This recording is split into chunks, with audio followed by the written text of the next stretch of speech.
Franklin County Commissioners meeting, Tuesday, January 8th, 2019. Good morning. It is 9 o'clock. We're here for our Tuesday, January 8th board meeting. We have all three commissioners on board this morning. Keith as administrator, Karen as our clerk, and an audience this morning. So with that, if you stand and join me for the Pledge of Allegiance, please. I pledge allegiance to the flag of the United States of America and to the republic for which it stands, one nation, under God, indivisible, with liberty and justice for all. Thank you. First item on the agenda this morning is Commissioner's approval of the November 27th regular board meeting minutes. Mr. Chairman, we've in the past on occasion approved these by board consensus, which I understand is legal and appropriate. And as the new chair, I just ask if you have a preference. Would you like a motion for approval on these, or would you just like to approve it by consensus? Consent is fine. We don't need a motion to... Okay, no objection from me. I have a question on this. I attended this meeting, and I was curious here. At 9:45, you discussed the budget, and at 10:32, we have comments from numerous people here, heads of departments. Matt Beaton, Peter, Mrs. Kelzer, and Mr. Killian. And that had to do with the Matt Mahoney requesting a pay grade increase for a certain individual that turned out to be 3 individuals, and that's not in the minutes, and I was curious why that wasn't. And when I went back to look for the audio, it's missing. The 27th is not up for anybody to review and hear, and I was curious as to why that's not up. Is that IT that I got to check with? May I interject? Yes, please. Yes, we do have kind of a rotation of weeks on the audio portion just to save server space. So that typically runs about 3 or 4 weeks. But I mentioned that to IT that we probably need to extend that to a longer period of time so that members of the public or certainly the board can go back and listen to verbatim recording if they choose to do that. But the audio is still available. It's just no longer on the public website. Well, the weeks previous and the weeks after are available, but not the 27th. And we don't have that included in here, so the public comment here doesn't make sense for anybody that would look at the minutes or try to figure out what's going on. We don't have the motion to approve those 3 pay grade increases in here at all in the minutes, and I was wondering why that wasn't in here.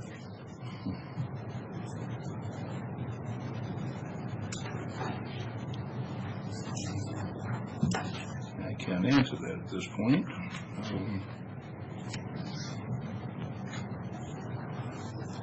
So maybe we need to have that added before we okay the minutes. The resolution was approved. Mm-hmm. And again, I couldn't check with the meeting as far as the audio because it was unavailable. Mm-hmm. So, Mr. Chairman, my understanding of the law is that the minutes are a summary of the proceedings, but I have no problem with those being amended, updated, additional detail being added. I can imagine that additional detail is only beneficial. It might take some additional staff time, but I'm not opposed to that. It just clarifies the comments here by the 4 heads of the department of why they were making these comments. And it's a motion that had to be approved, so it should be in the minutes. A motion should be in the minutes. Yes, sir.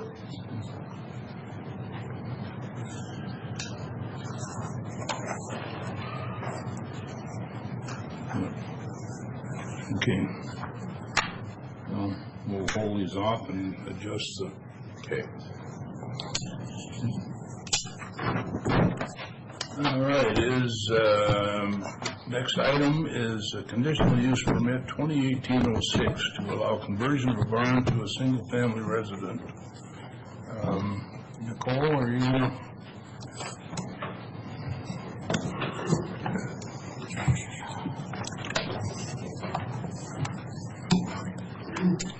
Good morning. Thank you, Mr. Chairman. My name is Nicole Stickney. I work for AHBL, and I'm a contract planner with the Franklin County Planning and Building Department.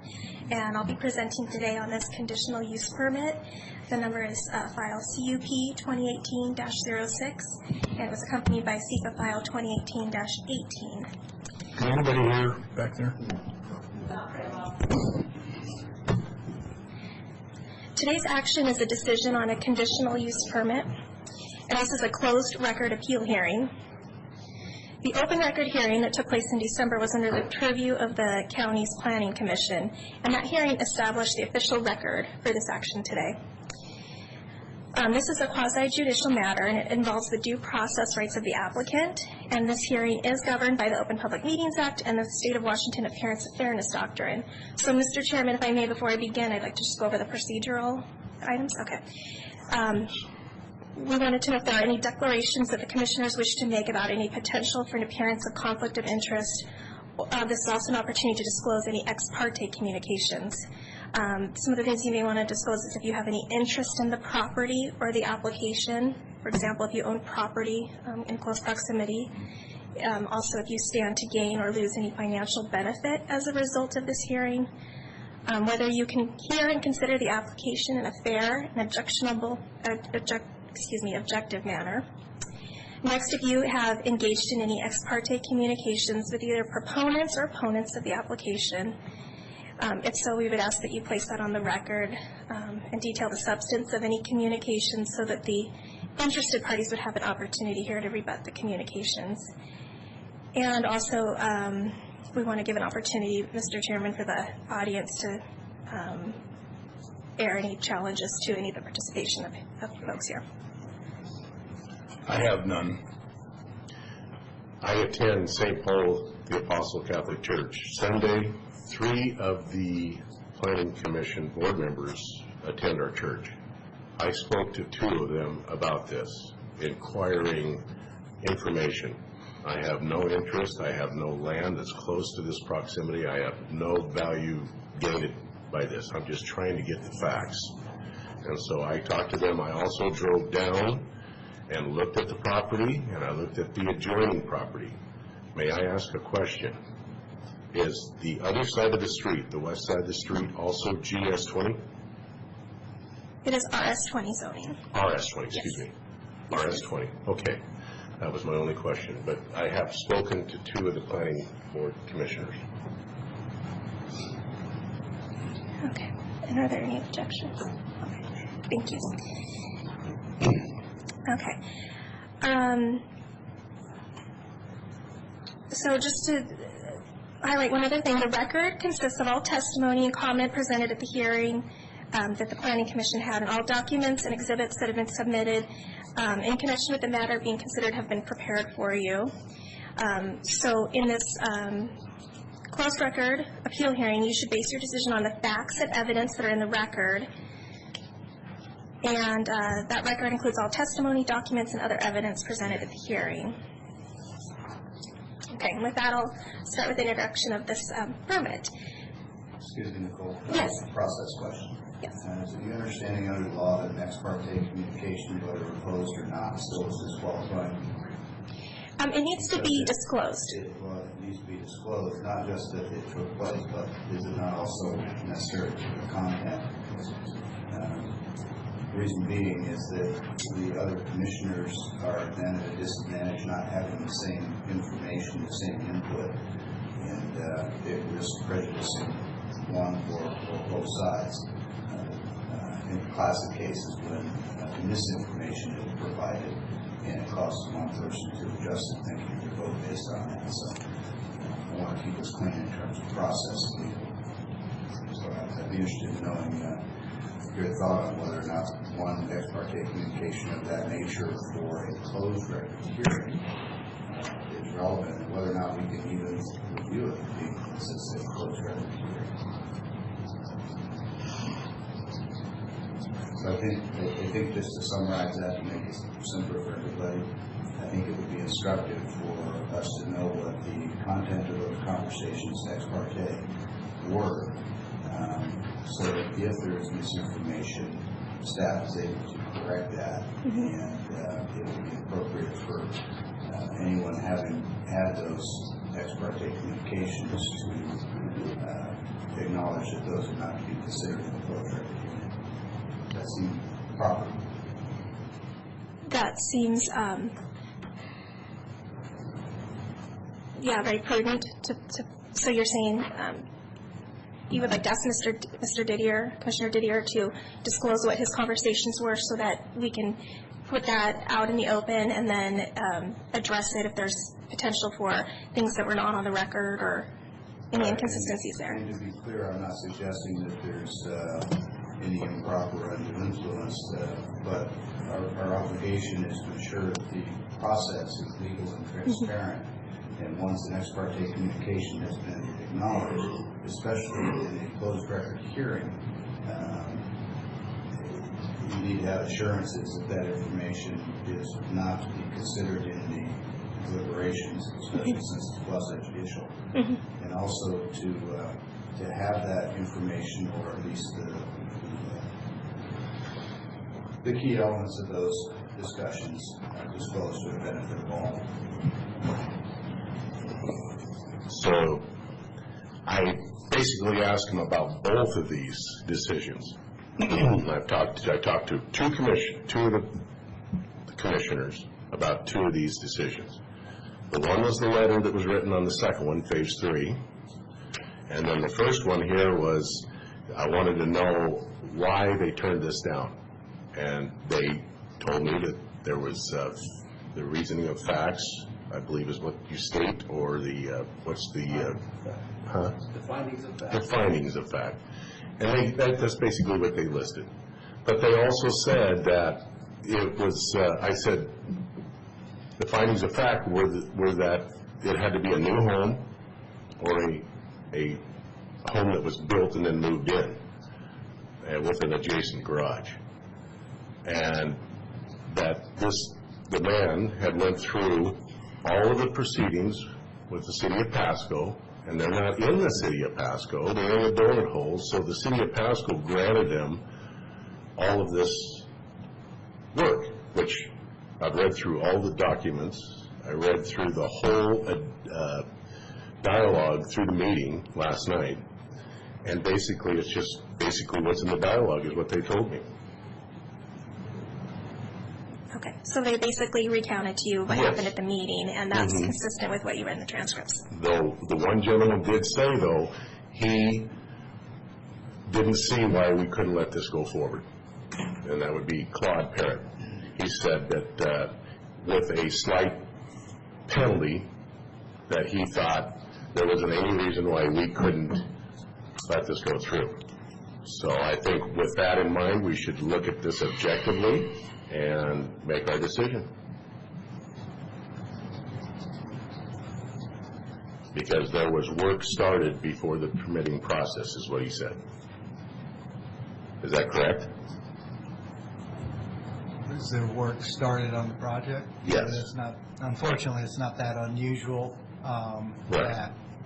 And it may not be pertinent Yeah. as Right. well. Okay. Okay, Okay, thank you for detailing that. you bet. Commissioner Heck, do you have anything else? I'll withhold any further comment at this time. There's some issues there, but hopefully it won't be necessary to Okay. revisit. Okay, and I'll just confirm that the Planning Commission is the hearing board that holds the open record public hearing. They establish the record. They render a recommendation to you as the commissioner. So no final decision has been made. This is your opportunity to make the actual final decision on the permit. Right. Okay. This has been talked about a little bit, but basically what the application itself is for is to allow the conversion of a barn structure into a single-family residence. And the address is 2615 North Road 68 in Pasco. The zoning at the site and surrounding the site is RS20, and the site is located within the City of Pasco's urban growth area. The reason why a CUP is needed is to allow the project to deviate from the residential design standards for projects within the UGAs. That's found in Franklin County Code Section 1765-180. The two standards that were triggered are the requirement for single-family homes to be new site-built construction, and also a requirement for primary driveways to terminate into an architecturally integrated garage. So again, Mr. West, as the applicant, made an application to do this project. He had made several inquiries into the department about different things he wanted to do, and he was informed that he needed a conditional use permit, so that's why we're here today. As staff, we reviewed his proposal, and we prepared a written recommendation for approval on the application.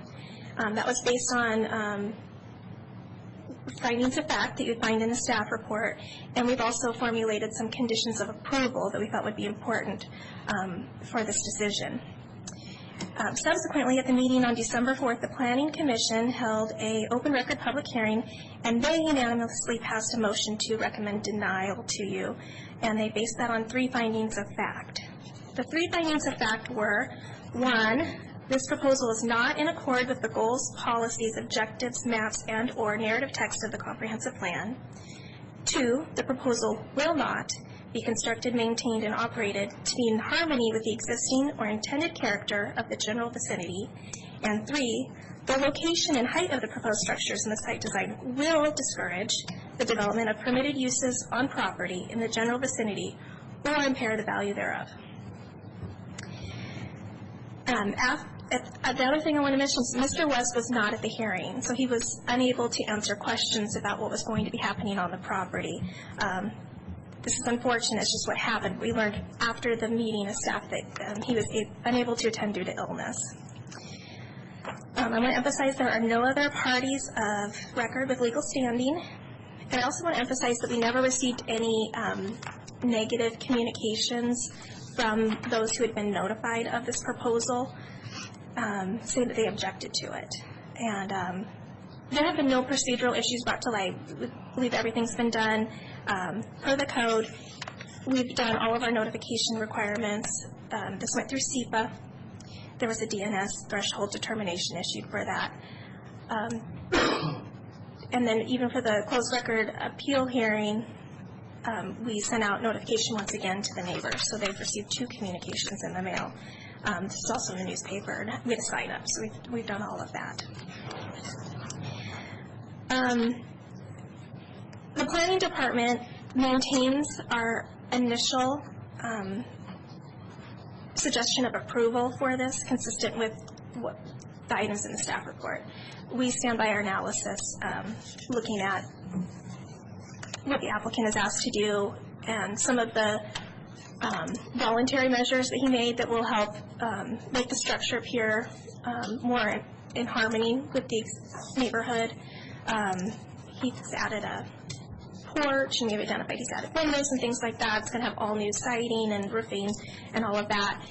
We feel that with the conditions that we've listed for screening, in particular for parking spaces, and given those measures to sort of mitigate the project in terms of design features, we feel that this could be approved. Point of clarification. Yes. With respect to parking and screening to mitigate design features, I just want to be clear, you're saying that that mitigates the need For garage, correct. and that the intent of the code for having a garage is so that vehicles aren't openly visible.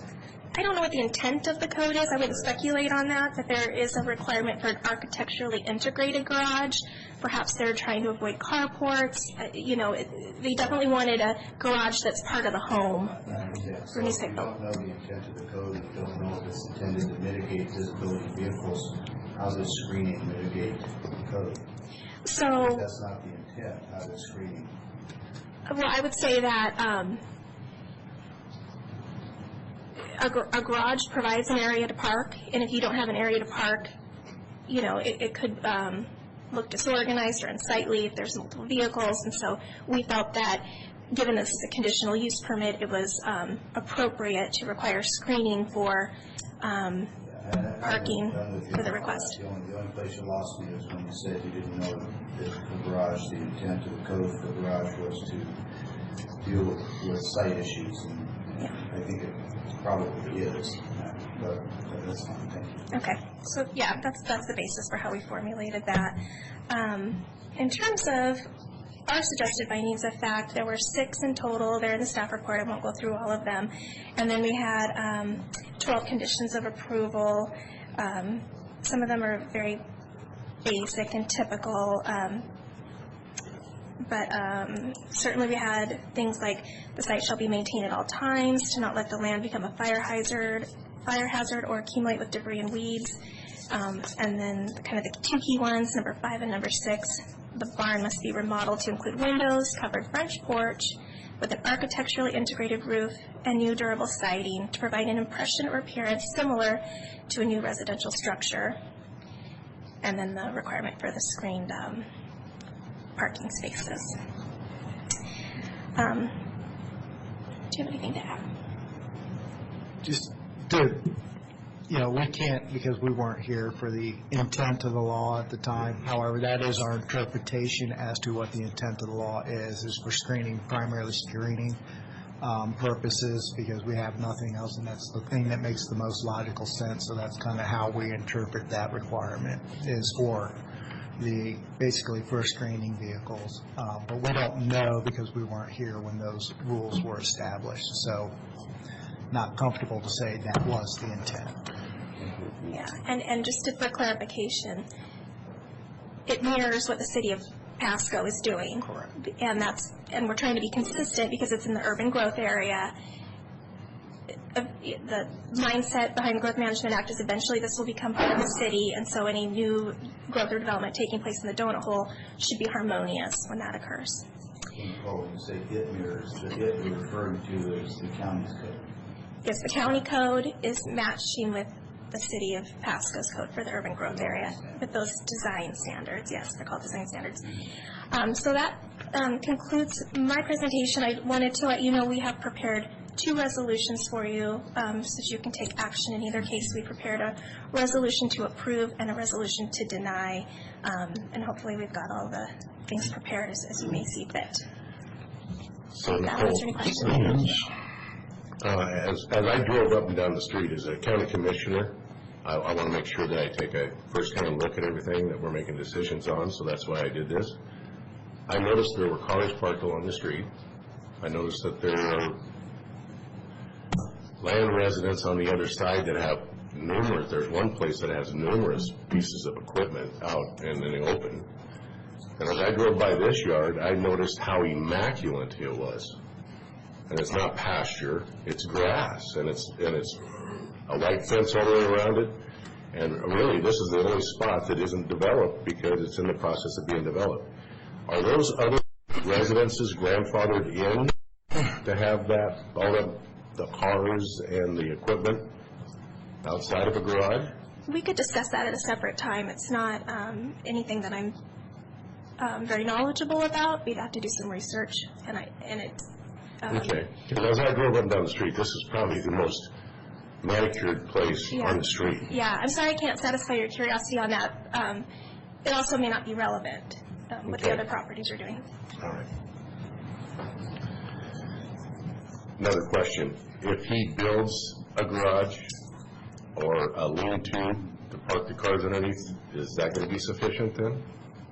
So as I stated at the Planning Commission hearing, because they brought up the question about the applicant's application showed that there would be agricultural activities on the property, and that's all it said. It was not more specific than that.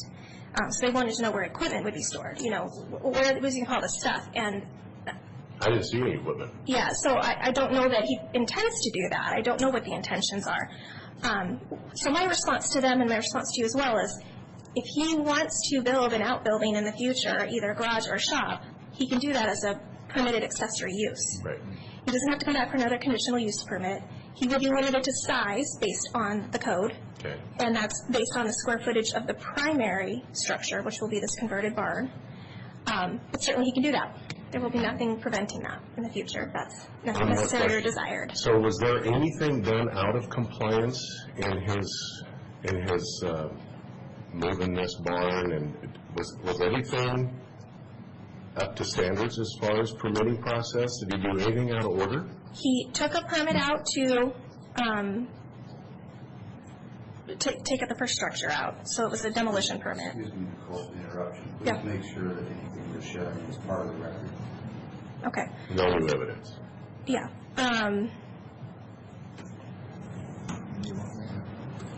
Which is what the process was. All I'm asking is the process. Yeah. There was a permit to move the garage, move the barn, excuse me. But I read in here there was a permit to tear down the old structure. Yep, and he had done that. There used to be a house there. And then he had a permit to move the barn. That's correct. Okay, so was there anything done out of compliance? There was work done. Again, though, I'm not sure that it's relevant to the hearing. That's when we contacted Mr. West, and he came in and rectified any of the potential issues associated with. Basically, jumped the gun a little bit on the interior. That said, when contacted, he came in, did what he needed to do. Like I've said before, unfortunately, it's not uncommon. It's part of what we do. And when we contact someone who's moved forward a little fast, got ahead of themselves, we contact them, work with them to bring them back into compliance. By the point of the hearing, all of that had been done. Okay. So there was Those items regarding the demolition and the movement of the barn, excuse me, Mr. Chairman, they were included in our staff report. Yeah. they were what, They were included in our staff report. This is not new information. but as far as like foundation permits and everything, were there ahead of time, and Yes, Mr. Chairman. okay. And I guess my only concern on this is the being out of compliance with our codes. You know, there are 3 items on there that are not in compliance with our code that, and like you say, that mirrors Pasco, which will be in city of Pasco at some point in time. So, further questions? Mr. Chairman, you intending to make any formal acknowledgement of the closed record hearing being in process, or we're just going to do this informally? And Nicole, were you making reference to disregard your reference to public comment was only if there were challenges, certainly not. You made reference to public comment that was earlier when we were talking about potential for challenges to participation and ex parte communication. You're not suggesting any public comment as part of the hearing process because it's closed record. That's I correct. wanted that to be clear in case anyone Yes. mistook that as not being public comment. Yes, our notice to the public about the closed record appeal hearing said that only those with standing would be able to testify here today. And I did notice that you put it in the paper, and you sent out letters to all the neighbors, and nobody just opposed this. Yes, they all received 2 communications, one of the open record public hearing before the Planning Commission, which was their opportunity to provide testimony, and they were invited to do so. And then the second notice was to let them know that this hearing would be taking place today, and those who have standing would have opportunity to provide testimony. Is there anybody here that would like, do we ask that? Can we ask them? The applicant and his attorney are here today. But is anybody in opposition here today? Did we ask them to come forward, or? They would not have the opportunity. Oh, they wouldn't have the, okay. They needed to comment during the SEPA or the CUP comment period. If you don't, then we have to draw the line. So anything that comes in after the fact, whether positive or negative, can't be included in the record. And the way I understand it, this is not going to open a floodgate. Anybody else that wants to do something similar to this has to put forth the application. Yes, that's correct. Okay, so we're not really going to open the floodgates for everybody to do whatever they want. No, this would be a permit for that particular project itself and does not extend any relief to anybody else or any other permission for different projects to anybody else beyond just that project. And again, we're outside of the city of Pasco limits. We're in the donut hole. Yeah. Correct. Okay. So as Commissioner Peck is true, I did not list it as a closed public hearing. I was looking for a coach here on the agenda, and I didn't see it, so. I just thought you might want to formally note that we started the public record hearing on the matter just for process reasons. Right. Since we are in that phase, Nicole, you just offered an opinion from a finance standpoint, and I agree with you that if a conditional use permit is approved for this project, it doesn't guarantee that someone else can get a conditional use permit, even if their project were identical and similarly situated, it's still guarantee it. It does, however, from the historical record across the state, it does create a potential for precedent. You've heard me talk many times about when we make these decisions, whether they be quasi-judicial or not, that really the three touchstones are: is it legal, is it ethical, and is it moral? And legal one speaks for itself, and the morality one doesn't necessarily apply here, so we can skip that. But the ethical or the equity piece in the middle plays heavily here. And while we may not be obligated to do the same thing for another person similarly situated, there may be an equity argument that the county could face if someone wanted to challenge this. I'm not saying that's a reason to be for or against, but I just want to make clear that once you do for one, you create an expectation of the standard. It may not be legally binding, but it does come up in a challenge. With that, I'll also offer a couple of views. One is that we create these codes in the county to cover the broad framework of most circumstances, and we have conditional use permit processes specifically so that we can look at individual cases where extenuating circumstances would justify some additional flexibility, we'll call it. Speaking from the record, what would you identify that are the extenuating circumstances that would make it unreasonable, unfair, or in some way ill-advised for the applicant to comply with the code? What are those extenuating circumstances from the record? Well, it's just the nature of his proposal that deviates from the code from the get-go, because the code says that all new construction must be new site-built housing. Certainly people can remodel old structures. In this case, what he's done is he's removed the home that was already on the property, which was the primary permitted use, and he's taken a building that was an accessory building, a barn, and proposed to make that his primary use. And that's what's triggered this whole thing, because then we look at the code and we say, oh, your residence has to be newly built. So that's really the trigger. The add-on is the other part about the garage, of course. So we're being asked to make an exception to our own code, our own policy. Right.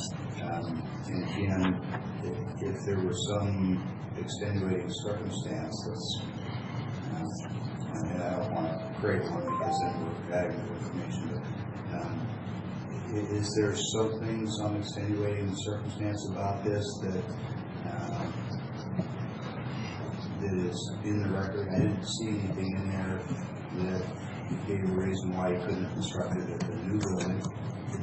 Certainly could have left the barn where it is and built a new structure. So I'm just looking for the basis. If someone said, why did you approve this? Mm-hmm. Aside from the obvious that history shows that they try to lean toward landowners what I call lawful enjoyment of property, but when we make an exception to our own rules, policies, and practices, then we have to be prepared under the equity argument to do the same thing for other people. Mm-hmm. So it's not for every person to be able to identify why did we make an exception in this case. If the answer is simply because we've got a citizen, a property owner, and we want to accommodate and be helpful, then that's fine. I don't think that qualifies as an extenuating circumstance, but if there's something in the record that I've missed that necessitated this approach, that kept the landowner from complying with the code, something reasonably beyond his control, or was not cost effective, Okay. is there anything in the record that you can think of that? There is not. I would say that if the applicant had provided more information on their application or written narrative addressing our criteria, that would be helpful in this case. We don't have anything like that to rely on. But I would also point to the criteria for these decisions. There's 6 criteria in all. And some of them you've heard in a negative form because they were the basis for the findings of fact. But here are the 6 criteria. 1, the proposal is in accord with the goals, policies, objectives, maps, and or narrative text of the comprehensive plan. 2, the proposal will adversely affect public infrastructure. 3, if the proposal will be constructed, maintained, and operated to be in harmony with the existing or intended character of the general vicinity. 4, the location and height of the proposed structure and the site design will discourage the development of permitted uses on property in the general vicinity or impair the value thereof. 5, the operation in connection with the proposal will be more objectionable to nearby properties by reason of noise, fumes, vibrations, dust, traffic, or flashing lights than would be the operation of any permitted use in the district. And finally, 6, the proposal will endanger the public health or safety if located and developed where proposed, or in any way will become a nuisance to uses permitted in the district. So those really are the 6 criteria that you want to take into consideration based on the code in whether you want to deny or grant this. It sounds like what was argued is the no harm doctrine. You've got these particular 6 characteristics or issues, and the code exists to try and mitigate or prevent these ills. Yeah. And if you can show that under this circumstance there's an ability to approve this no harm, then there's no evidence of an extenuating circumstance, but there's an absence of harm, or at least a perceived absence of harm, and that gives a better perception of the appearance of what we do for other people. Okay. All right. Thank you. That's helpful. Okay. Mr. Chairman, I've got other comments and questions, but I'm going to defer for a few minutes to make sure other people have plenty of time to speak. Go ahead, as far as I'm good. Okay. Go ahead, Commissioner. Okay.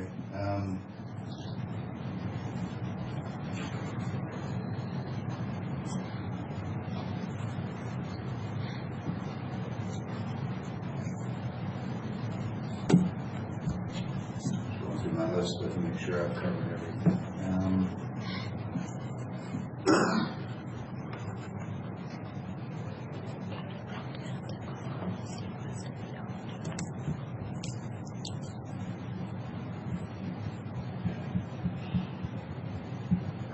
Thinking about the garage piece, you've spoken to the fact that garages are, we're making some assumptions here, but I think they're reasonable. They're intended to reduce the appearance of clutter in vehicles and give a more polished, clean look to the neighborhood. And I think we're all aware of people, maybe ourselves, who have garages that are full of all kinds of stuff, and not necessarily vehicles, and the vehicles end up being parked out on the ramp without the concrete approach to the garage. So I'm thinking that as part of this process, and I won't go into detail because it's not part of the record, but part of the process here is we need to get back and probably visit the code.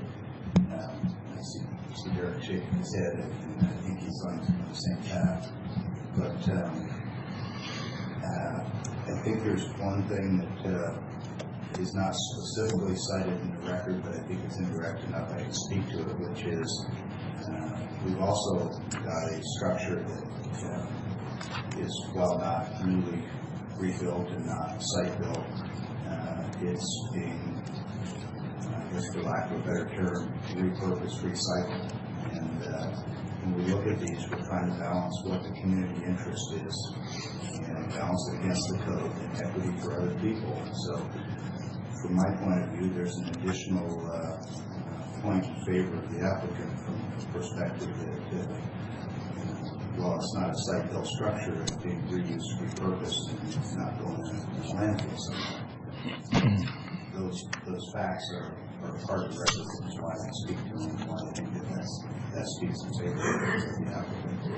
The fact that the garages are intended to mitigate unsightliness can be addressed with carport, and I believe it can also be addressed with fencing, because those feel confident in what you've seen that the proposed screening would adequately block the long view of vehicles and such.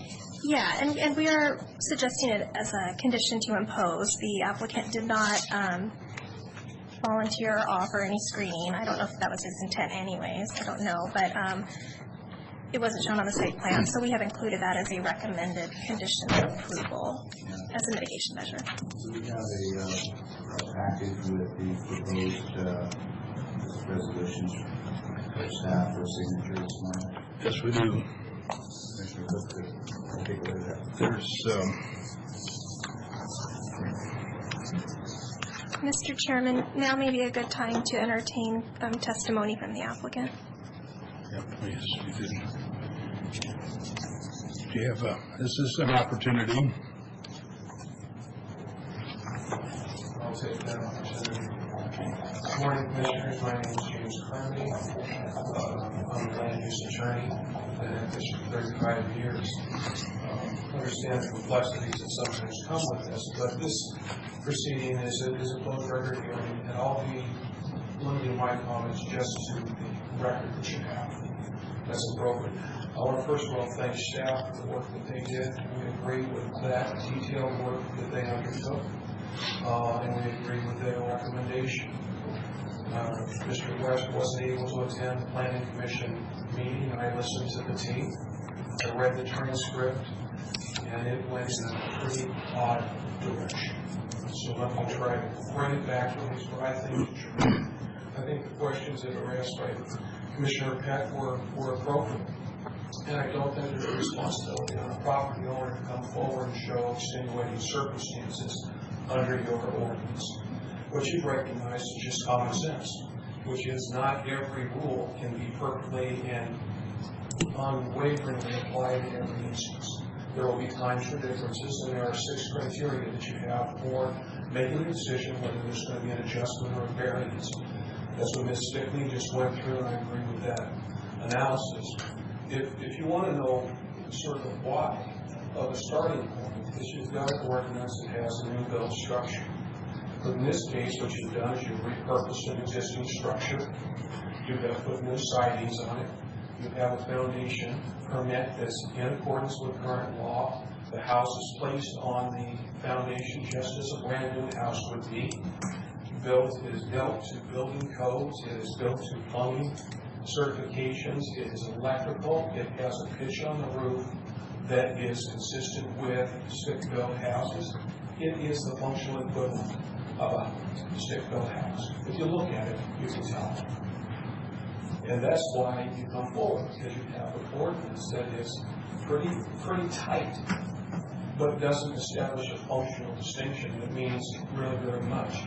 If you go through that neighborhood like Commissioner Kitchen did and drive around, which I did, I can't tell this house from anything else in that whole neighborhood, except it really kind of looks better to me. The commissioners recommended a denial, and they gave you 3 reasons for that denial. The first one is that this is inconsistent with the comprehensive plan. Not a single point in the comprehensive plan is raised anywhere in the record.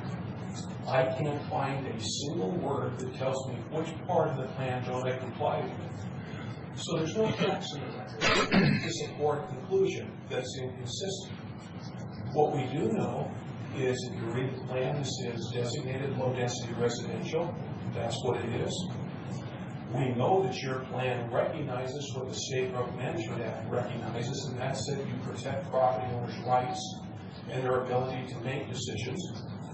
Your comprehensive plan tells you that if you're converting from ag to residential, that choice is a choice that the property owner to make, not government to make.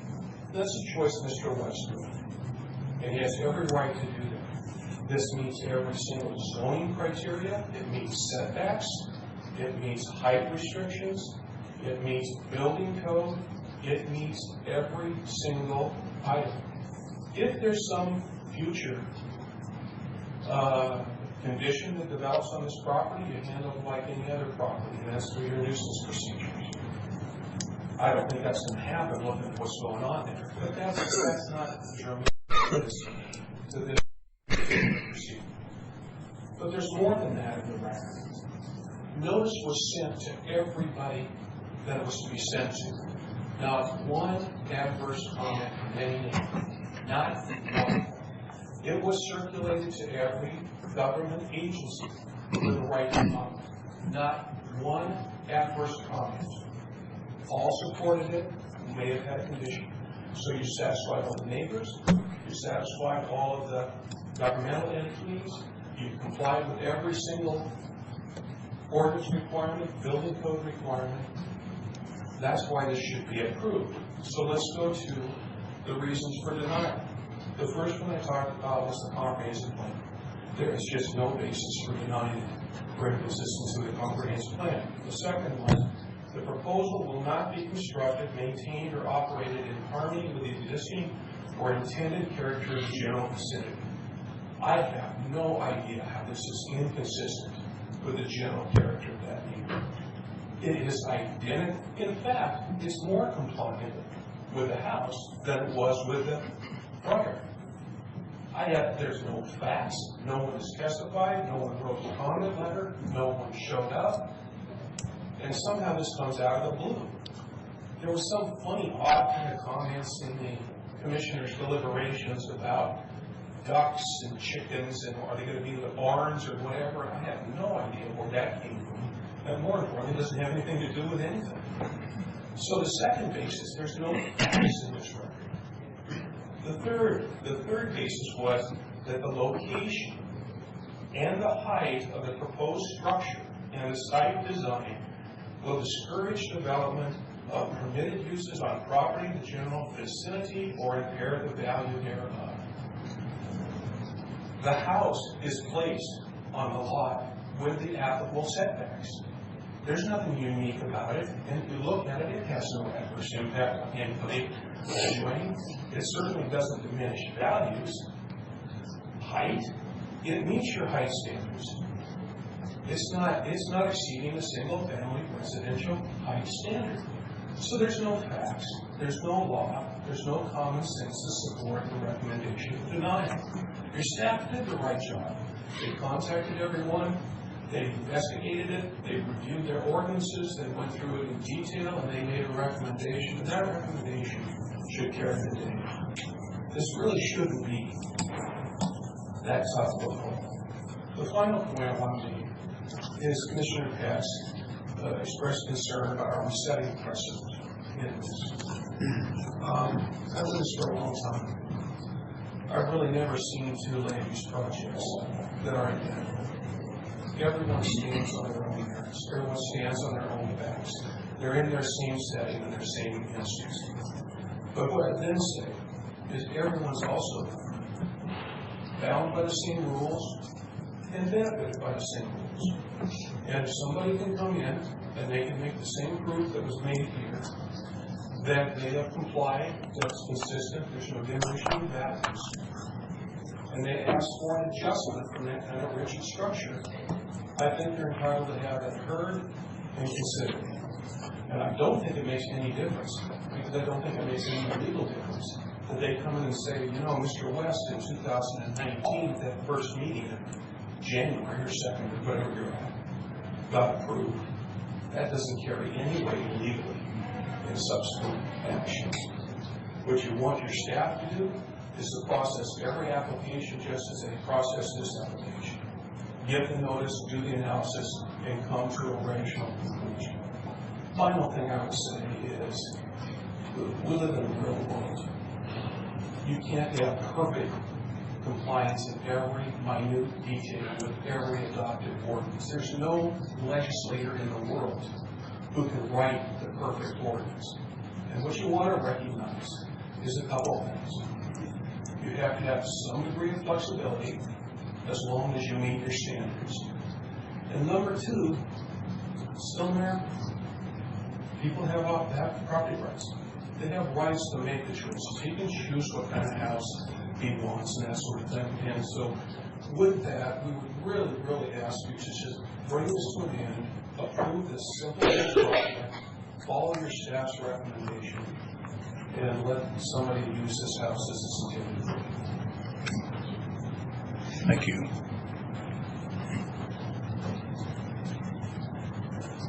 Anybody else? Mr. Chairman, I would move to approve Resolution 2019-010.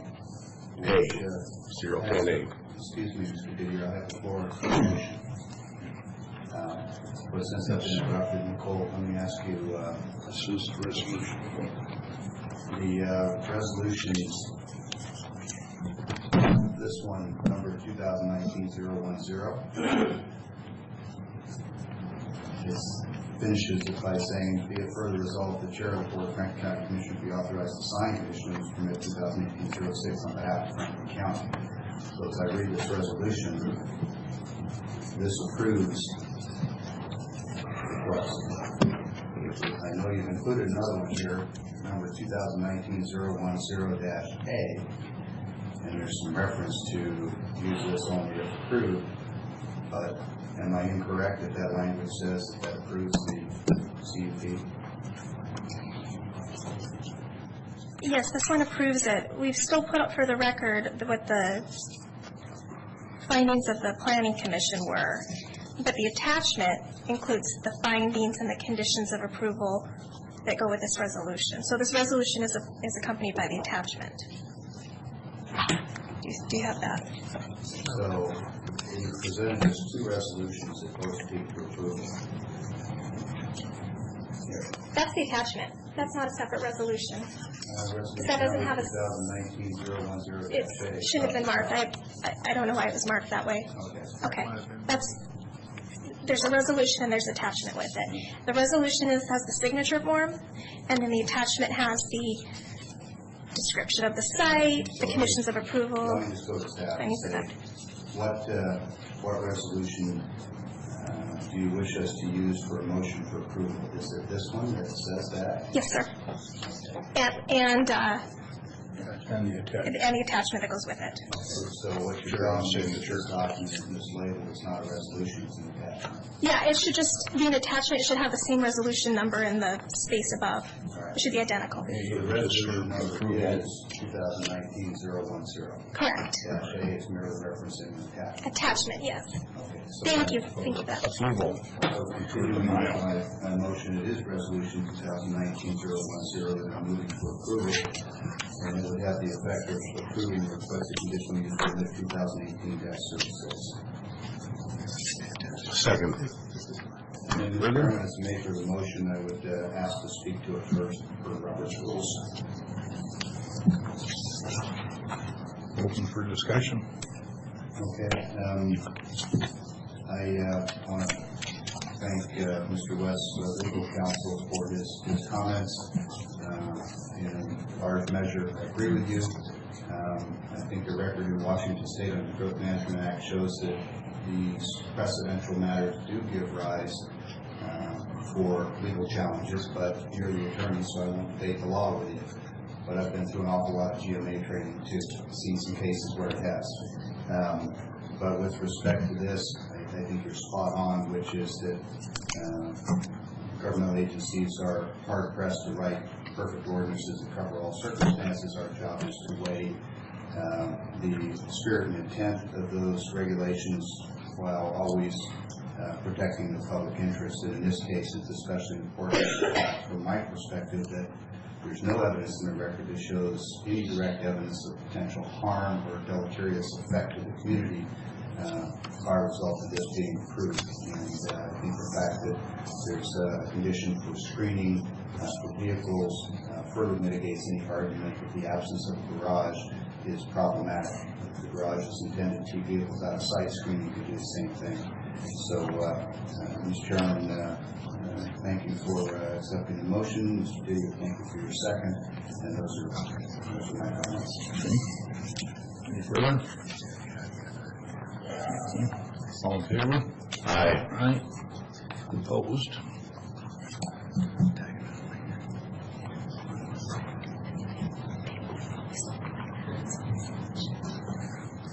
Thanks, Nicole and Eric. We have one more while you're up here, though. We have a preliminary approval of subdivision 2018-02, Spencer Estates, Phase 3. Thank you, Chair. So again, this is a preliminary approval for subdivision 2018-02 Spencer Estates Phase 3. And this is, so again, I would ask if there's any ex parte communications or interest regarding this property or proposal that we disclose that. I have none, thank you. None? Okay. Thank you.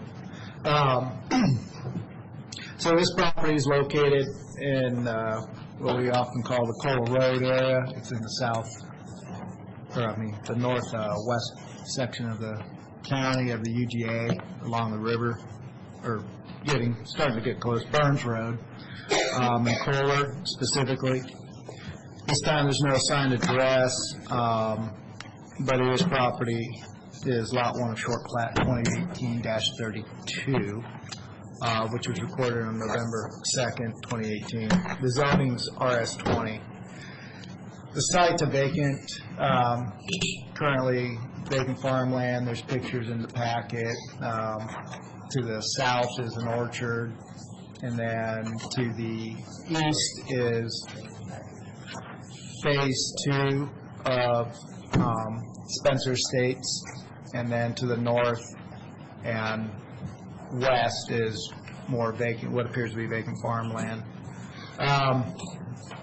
See, the threshold was a DNS, determination of no non-significance. It was issued November 8th under SEPA file 2018-17. However, it was subsequently revised on November 28th due to comments that came in from various commenting agencies. The conditions listed in the DNS conditions are SEPA conditions. They are agency comments or conditions associated with the project. They are not necessarily the comments or conditions established by Franklin County. Those show up more in the staff report or in the empowering resolution. There was a regularly scheduled planning commission meeting on December 4th, and at that meeting, planning commission heard and considered testimony in open record public hearing, and which included a written copy of a letter from a neighbor. So we did get one comment, effectively expressing concerns regarding roads and some of the the area of the right-of-way, the maintenance, and how that's being done currently, and a desire to make sure that that's improved, or that's kind of the summary. However, his comments were in your packet. Mr. Mahoney addressed some of those questions or concerns at the hearing, and explained, there's a different standard in the county. In the rural areas, rural standards are different than urban standards, and some of the comments associated with that were seeking basically for that area to be developed to an urban standard, which at this point isn't necessarily appropriate. But as I said, that comment in the letter. The other comments are pretty standard from the agencies that we usually get. Nothing too surprising. At the planning commission hearing, all the parties of record were notified of their recommendation, and no appeals were filed. Water is to be provided by the city of Pasco. Sewer system would be septic on site, and the average lot size is about half an acre. It fluctuates a little bit, but none are less than. And, yeah, I mean, I guess if there's any questions, I mean, it's pretty straightforward application. There's all the appropriate services being provided as shown in the staff report. So, the property is zoned residential suburban, 20,000 RS20. Designation for the property is mixed residential for the comp plan, and the property is located in the city of Pasco urban growth area. Public health will not be negatively impacted by the proposal, as current state requirements require compliance with the septic standards. And then as mentioned, the water is going to be provided by the city of Pasco. Obviously, new access will be required for each individual lot as the standard in subdivision. All right. So primary conditions of approval are, again, pretty standard. There's really nothing unusual about this proposal. It's a 35-lot, single-family subdivision with primary access on Kohler and Burns Road. On Kohler to Burns Road. Burns Road, that side of the road is to have a wall or some sort of screening, or something needs to appear on the plat. Those are kind of the options with regard to access from those properties onto Burns Road. All access will be routed onto Kohler so that it's a controlled intersection. Also, I see there's no access from the lot to Burns or Kohler. Yes. Correct. No direct access from Kohler was, Kohler was, yeah, that would be the case, sorry. Another thing that I read in there that we've had problem in the past is Wait. Pardon me? Mr. Cook had the floor. Mr. Didier, you're out of order. Mr. Chairman, I request a point of order and a point of clarification on the statement that you made. You said I don't think no Kohler access off of Kohler or Burns, and is that correct? That was the initial comment, and I apologize. It's no access onto Burns. Kohler Road, there's no prohibition. However, the lot orientation doesn't indicate that access will be onto Burns. But Kohler Road. actually what I said, there was no access from the properties to Kohler or Burns. Directly. That's right. That's What I right. read from individual lots. So Correct. Thank you for the clarification. Yeah, they do have access to Kohler Road to get out, but that's on road. But not directly from their property. Correct. Right, the confusion came in Sorry with about that. reference to the lot, not any of the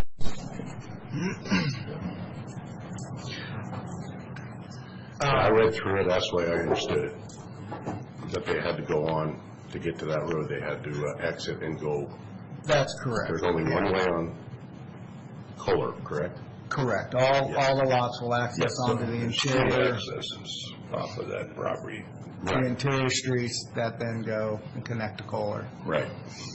So, Derek, that is standard practice. We've done that with all these developments in this area. Just so that you understand, the question was predicated on the fact that there was a reference to access from the lot, singular lot. I want to make sure they weren't speaking about the plat as opposed to the lot, because there are obviously numerous lots. But Oh, it's yeah. clear. Okay. A couple of quick follow-ups here.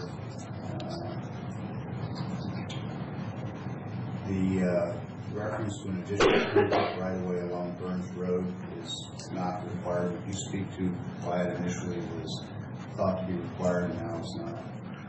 Generally speaking, when we're looking, our standard kind of response is 10 or 30 foot, depending on the specific. Upon review, that was just determined by Public Works not to be required. It was either already dedicated or it's just we already have adequate right-of-way through that area.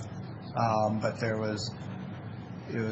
what I got was an email from Public Works stating they, in conversation with the applicant, had determined that 10-foot was no longer necessary. So I see Mr. Mahoney nodding his head. He asked it because berms will, in time, be expanded and eventually be a main collector if it's not already. Correct. And that will necessitate additional road width. And Matt, your head nod tells me that we'll have adequate space for that, so I'm not concerned. And then there's reference in the document to maintaining areas outside what would be commonly referred to as an estate wall or other border. That's along berms. Was that also along Kohler? Kohler did not, again, initially it was a comment, but then based on, again, the orientation of lots and other rationale, Public Works agreed that it was not necessary to put in the estate walls on Kohler. Obviously, the applicant or the developer could if they so desire, but it's not a condition of requirement from us. And so, who becomes responsible along Kohler for the maintenance of any right-of-way along the edge of the roadway? The county will retain that, or is it the developer? Generally speaking, the area between asphalt and is the responsibility of the adjoining property owner. And that's another rationale as to why you don't want to necessarily put in the wall. It makes it hard for them to maintain their little section. So the reason I ask is I saw that articulated for the Burns Road side of the state wall. I didn't see that same articulation for the stretch along Kohler. Correct. Something in the package that I missed that requires the developer to maintain that as well. On Kohler Road, Kohler. the developer wouldn't, the individual landowners that adjoins that Anything in the would. package that speaks to that, or is that just under established code?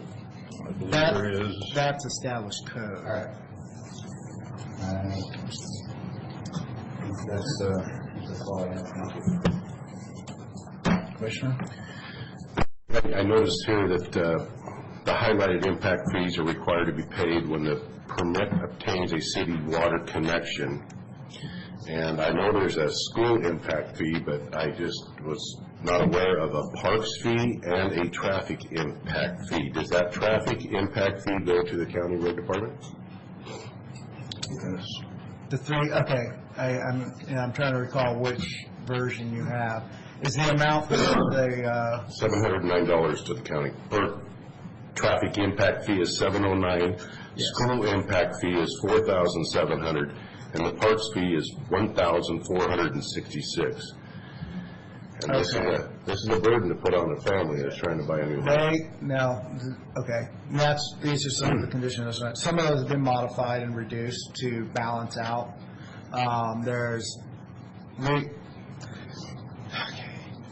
This was a very, there's a lot of moving parts up until the finalization. So what has happened is, as the water provider, the city of Pasco has conditioned their approval for that water. The developer and the city of Pasco entered into a contractual water service agreement which outlined the conditions that Pasco would provide the water and what the applicant would need to do in order to receive that service. That's the impact fees that are charged. There are also approach fees that would be charged, and then there's a payment in lieu of land of $300 that, because they're in the UGA, that the county does charge for park space, so there's those. Then those are our conditions. So those are the fees that we're looking at, is the approach fees and the payment in lieu of land for the park. The other fees are fees associated with the contractual arrangement between the developer and the city of Pasco. Due to the fact those are conditions, and the city of Pasco is a commenting agency, they are included as conditions. But they're not our conditions, they're SEPA conditions. Effectively, if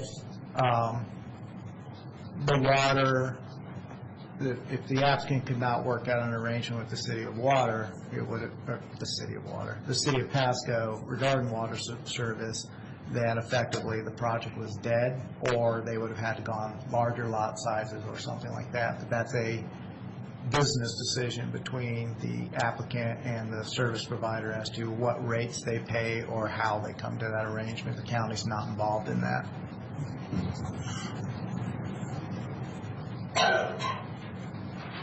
Also, the county's not involved in the Pasco School District fee. That's a school district to developer. So those fees, from what, we do not collect those fees. We only collect the payment in lieu of part of land and the approach fees. The other fees are on the city of Pasco to process, collect, all of that stuff. We're not involved with that. That, from what I understand, occurs at the time of water connection, and that is between the applicant and the city of Pasco. But we do not collect their fees and remit them to them or anything like that. So just to be clear, school impact fees are not authorized in Franklin County, period. Correct. So I know you earlier referenced school impact fees, and I know that was just speaking casually. You didn't mean to identify it as an actual thing that exists in Franklin County, because it doesn't. However, we also know that when developers develop projects that involve residences, the school district, the documents are in this package as well. SEPA document claiming that there's an adverse impact to schools that hasn't been addressed, and then they enter into negotiations with the developers. And developers historically over the last few years have made voluntary contributions that happen to be very similar to school impact fee amounts, and those are between the school district and the developer, and the school district collects them.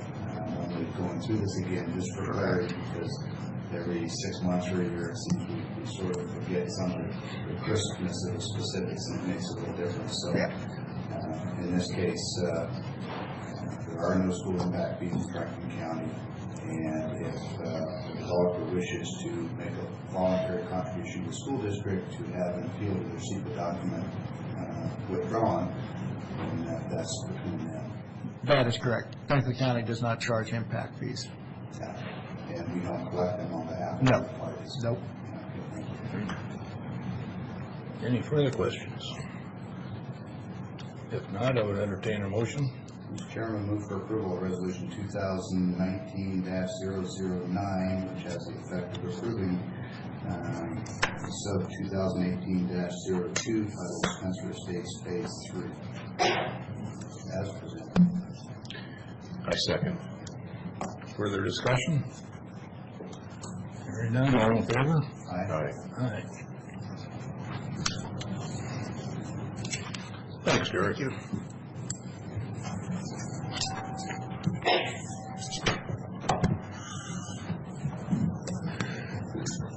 And for Carly, please.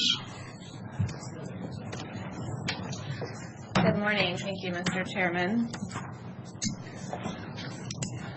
I have 2 requests for the board's consideration today. The first request is on behalf of the sheriff. It's the request for approval to hire a corrections deputy out of step 3. As I indicated in the read ahead, this individual is a lateral entry hire that comes to us with about 16 years of correctional experience. He has a tremendous amount of training and commendations. In 2012, he was a nominee for the Washington State Patrol Correctional Officer of the Year. Certainly has a depth and breadth of experience that will be valuable to the Corrections Center of Franklin County. The vacancy that this individual is filling is budgeted at a step 4, so this requested hire at a step 3 of the pay schedule will not have a negative impact to the 2019 budget as budgeted. Like that. Mr. Chairman, move for approval of the requested hire of a corrections deputy as step 3 and further authorize the chair to sign the county personnel action form on behalf of the board. I second. All right. Further discussion? If not, all in favor? Aye. Aye. Goes back to Commissioner Cook. Thank you. Try to be a little easier on you for the next one. Okay, that's fine. Like to get the easy stuff out of the way first. Right. The second request is on behalf of the prosecuting attorney. He has been recruiting for the investigator position who works in the prosecuting attorney's office, mainly in the child support division. They've identified a candidate who has background as a police officer in the state of Oregon, and who also has a bachelor's degree in criminal justice. This is a position, if you're not familiar with it, that requires a great deal of independence and judgment, and a high level of trust and integrity. And this candidate has been identified as somebody who could fill that role and apply his education and experience to the role. So the prosecuting attorney is requesting a step 2 hire of this investigator to recognize his background and experience. I do want to make one correction to the read ahead. I had indicated that this is no cost to the county as it's a fully state-funded position. That is mostly true. The position is not 100% state-funded. We do bill the state for hours for actual work performed on behalf of the child support function. All told, the county pays about 30 to 40% of this position and bills the state for the rest. The state has approved a higher budgeted level for this position based on the previous occupant of the position. So, Mr. Chairman, move for approval of step 2 hire of investigator in the prosecutor's office as presented, and note that the credentials offered for the new candidate are indeed impressive and I think certainly warrant the request. Further authorize the chair to sign the Franklin County personnel action form. I second. Okay. Further discussion? All in favor? Aye. Aye. Time on our agenda for, thanks, Carly. Thank you. Thanks, Carly.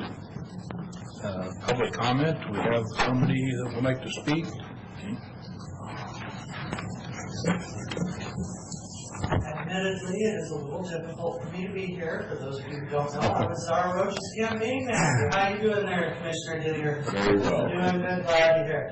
I came here today, though, because I view it as part of my job as a proud American and as somebody who actually worked for Mr. Didier's opponent to look Mr. Didier in the eye and look the rest of you and say that the people have voted and they saw something in you and they believed that you could do this job.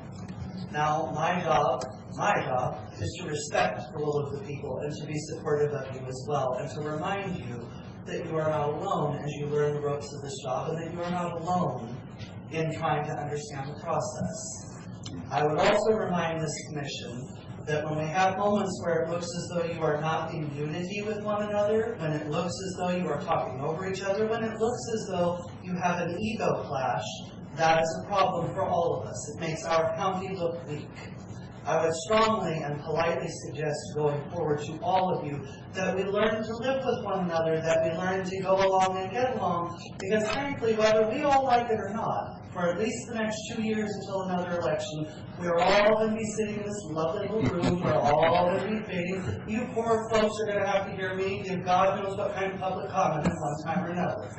But we're going to get through it together, we're going to work together, and we're going to do what you each pledged to do in your respective elections, which is act like a team. So, for those of you who do not know Robert's rules, I offer my services to teach them to you. To those of you who may be a little frustrated by the election, I feel your pain. God help me, I feel your pain. But folks, we're in it together. Let's pretend that we're adults and let's get through this.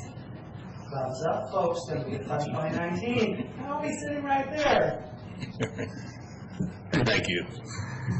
Yes. My name is Wendy Maiden, and I live at 2432 North Road 72 in Pasco, Washington. Commissioner Cook, Commissioner Peck, and Commissioner Didier, thank you for allowing me to provide comment today, or maybe I should first say, will you allow me to provide comment today? Because what I want to talk about is a decision you'll be making next week. Would you permit that? Because I don't know if there will be time to comment before that. Sure. So next week, you will be voting on whether to approve waivers for proposed short plat 2018-24, located at the corner of Road 72 and Richardson Road in my home. There was no planning commission meeting regarding the short plat, correctly. So that's why I would like to verbally comment here, so you have time to hear it before your decision. The lots in this proposed short plat range from 27,000 square feet to over 31,000 square feet, using rounded numbers. Lots of this size are required by code to have minimum 120-foot frontages. Until now, developers that have built homes in our area have respected this requirement, and the resulting lots and homes have been a nice complement to our neighborhood. However, this developer is seeking waivers to reduce the frontages to 90 feet, down from 120, and to make the lot depth approximately 3.5 times the width, creating long, narrow lots in an apparent effort to fit as many homes as possible onto this parcel, while still meeting the 1/2 acre requirement. I should note that our neighborhood is zoned RS20, which is described in FCC 17.28.010 as, quote, a low-density residential environment with large lots and expansive yards. This describes the current feeling of our neighborhood very well. The large lots and expansive yards and feeling of openness are precisely the reason why we and our neighbors chose to live there rather than in higher density areas. If approved, these 90-foot wide lots will be a significant departure from the open and expansive atmosphere of our neighborhood, and they will set a precedent that will invite additional crowded development, further destroying the character and property values of our neighborhood. Now, I realize because they meet the 1/2 acre, that if you're a bird flying overhead, it's probably not more crowded. But if you're a person driving and walking down the street, it looks crowded, and it's only 90 feet compared to the 120 feet. Therefore, my husband Wayne and I respectfully ask you to decide against these waivers and in favor of upholding the standards in the code. I would also like to invite you to drive by this property before your meeting next week, so you can see the lots, which were staked out just a day or two ago, and compare them to the large lots and expansive yards that surround this property. I'm sure you will see the sudden difference in character. You will also be able to see that the parcel to be subdivided is regularly shaped with no visible extenuating circumstances to prevent the developer from adhering to the minimum 120-foot frontage and lot width depth requirements in the code. When you receive your packets, you will see a community letter representing 9 nearby households. I was unable to contact all of the nearby neighbors in the short time that I had, but 100% of those that I was able to contact were opposed to the crowded nature of this development, as currently designed. Incidentally, many of the neighbors said that they had not provided written comment until I came to visit them, because they saw the builder's sign on the property showing the lots as being for sale, and thought it was a done deal. So they thought their comment would not have any effect. When I brought the community letter to Mr. Broughton, he indicated that the need to be fair to the developers as landowners. I certainly understand the need to be fair to the landowners, so I understand that perspective.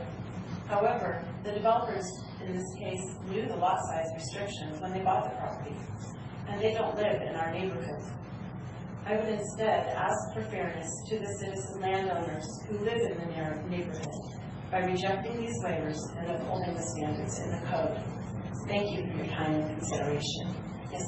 Road 72, and what was the other crossroad? Richardson Road. Richardson? Yes. Thank you very much. Thank you. Thank you. Anybody else? Seeing none, we'll move on to approval of the payroll rosters and warrant. Mr. Chairman, we have no payroll rosters today. We do have one warrant action. Move for approval of fund expenditures in the total amount of $226,934.31. As presented, note for the record that has been reviewed by the county administrator and 2 representatives of the auditor's office.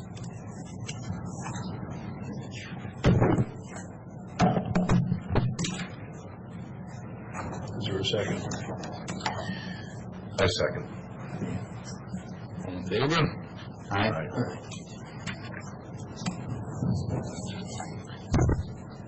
And that one on the sign too, that was a vote only. Correct. We have a consent agenda this morning consisting of, I believe, 6 items. Correct. So, Mr. Chairman, I move for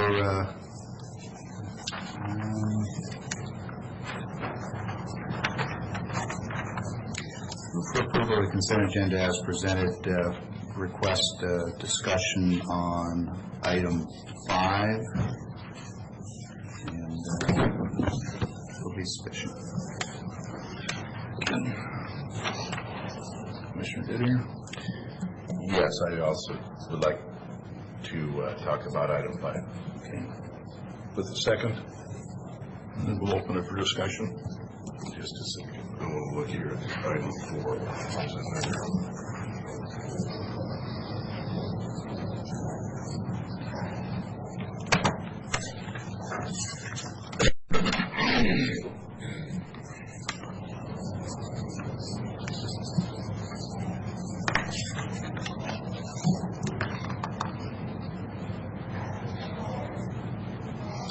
Yes, that's correct. That's a second. Okay. Discussion on 5? So, Mr. Chairman, request opportunity to speak to the motion as the maker of the motion. On item 5, my hesitation in making the motion was I considered pulling it for separate consideration outside of the consent agenda. Certainly, we still have that opportunity. But my concern about it, in reading through it, it's a very professional, very lengthy lease, and it has some, what I would say, some pretty big, pretty sharp teeth. For those in the audience who may not have had the benefit of the read-aheads, this is a lease agreement between Franklin County and the Port of Pasco for leasing land and office space over near the airport, which is the offices for our Public Works Department. Of the things that stood out in there that concerned me most were that the termination clauses were not very favorable to the county, and that might be an understatement. Over the years, I've pointed out many times that when we look at these contracts, it's important to make sure that we have eligible parties and that there's lawful consideration between the parties, and that those are legal requirements. But the third piece that we should always look at is the termination clause, such that if it turns out that it's not a good arrangement for the county, we have the opportunity to escape with minimal damage. In this case, the termination clauses, as I read them, appear to suggest that if the contract runs its term and isn't renewed, and we stay in the building, then we go to a month-to-month, but the lease goes up to 150% of the previous rate. The same thing apparently would apply if we tried to leave the lease early.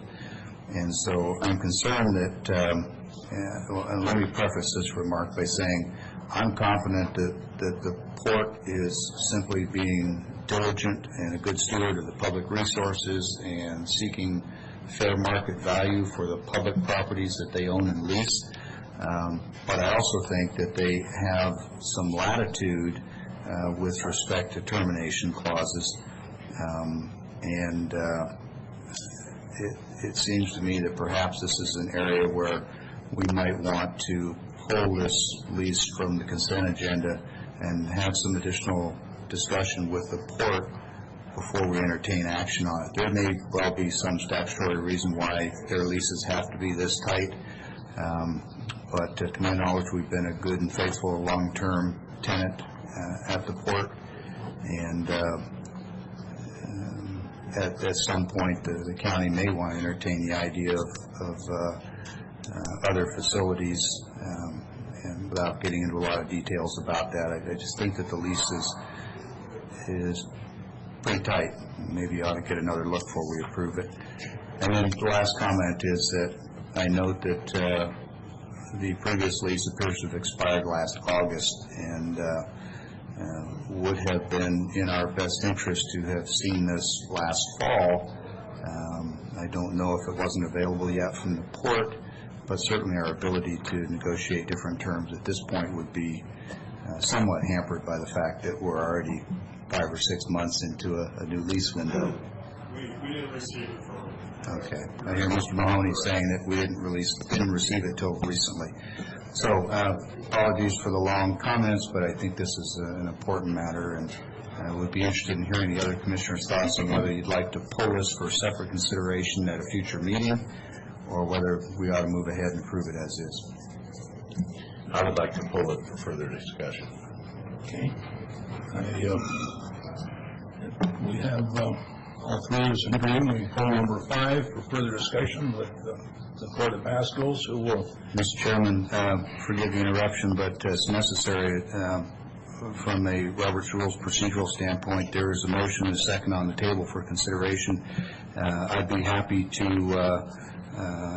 entertain a motion to amend that motion, or I can simply rescind my motion to approve the consent agenda, and we can start over, and I'll make a new motion accepting item 5, just trying to keep this legal.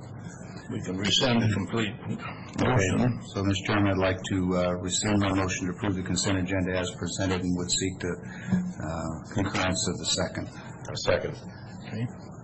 Back to the consent agenda with...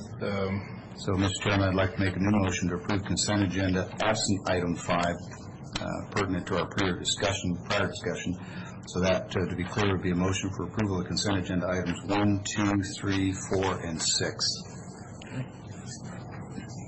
I second. Any further discussion? Hearing none, all in favor? Aye. Aye. Okay. We'll carry on with that to Mr. Johnson, or office business. Thank you, Mr. Chairman. The first item I have for you this morning is consideration of a letter and a certificate of recognition to be presented to Ms. Linda Mays, who's been serving as a member of our County Board of Equalization for a period of 14 years. Simply states recognition for her 14 years of service, thanking her for that time, and we'll ask the board's consideration to Chairman sign that letter on the board's behalf, and we can present that to her at a later meeting. She's not present, the board will be this morning.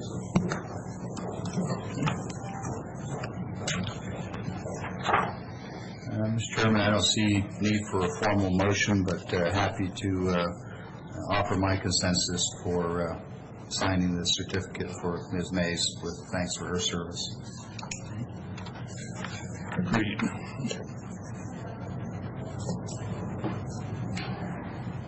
Second item I have for discussion this morning, and maybe just some preliminary guidance. I'm not asking for a formal resolution today, but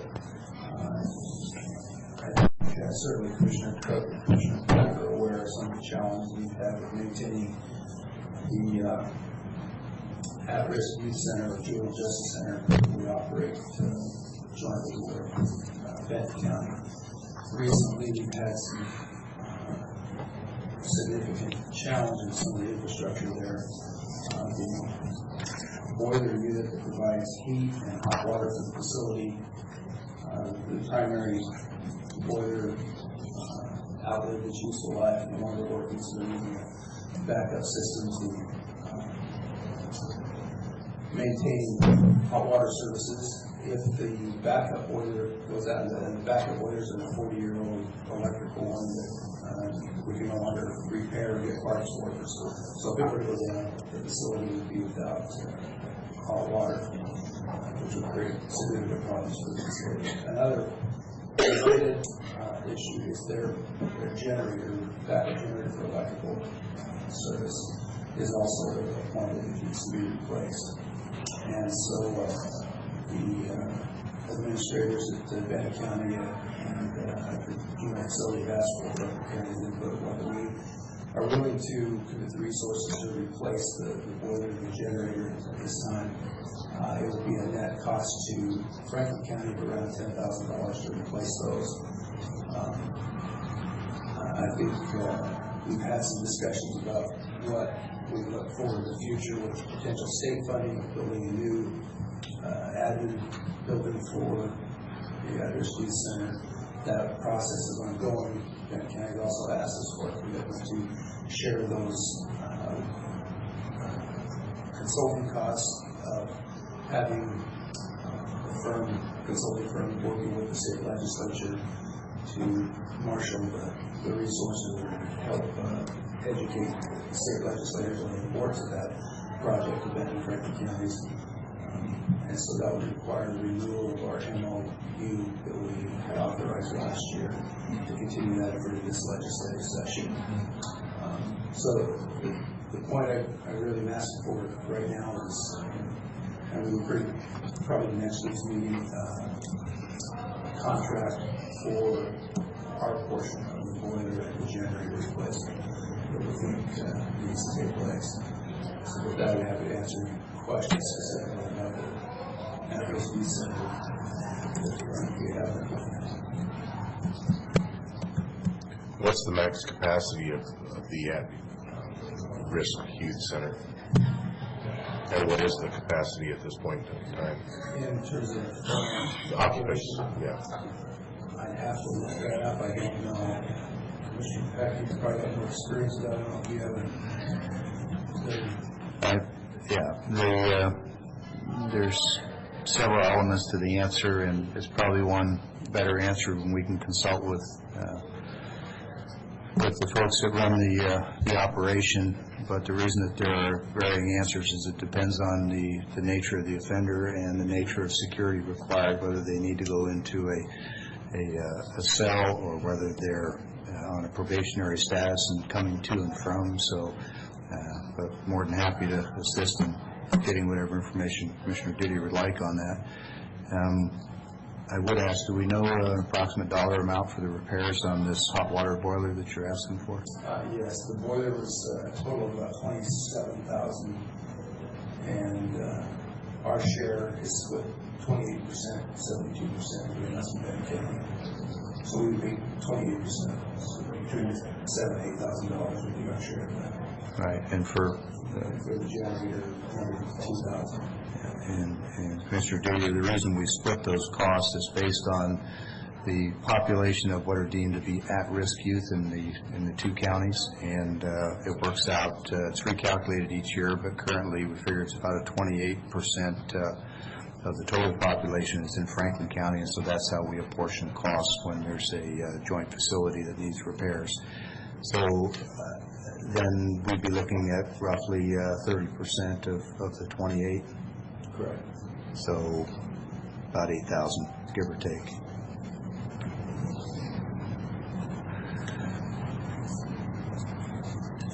Would that end up coming out of our contingency, or? Yeah, that would come out of our contingency. And I understand that those numbers are based on a quote from one of our contractors, I think Apollo, to make those repairs. Apollo made the proposal. They have been the contractor for heating and air conditioning services over there. After a small rebate, the total bid was $27,441. So our cost would be 28% of that for the boiler. My understanding is they're operating on a backup electrical heat system now, which presumably is more expensive than a natural gas boiler. Correct. You'll bring that to us next week as a formal. Right. I'm looking to, at this point, just inform the board of those situations, but also if you have any concerns about not wanting to participate in funding that, I need to let Benton County know that right away so that don't feel we have an option. Maintaining the facility and the programs is a statutory obligation, and we have a further obligation to make sure that it's safe and heated and cooled and so forth. I agree with Commissioner Cook. I don't think we have any option.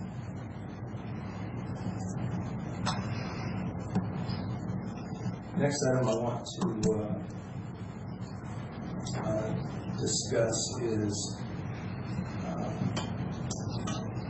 I believe I've had individual conversations at least with Commissioner Cook and Commissioner Peck. This issue came up before you were sworn in, Commissioner Digger, but it has some potential impact. And it relates to the training that is provided by WASAC for incoming elected officials, newly elected officials.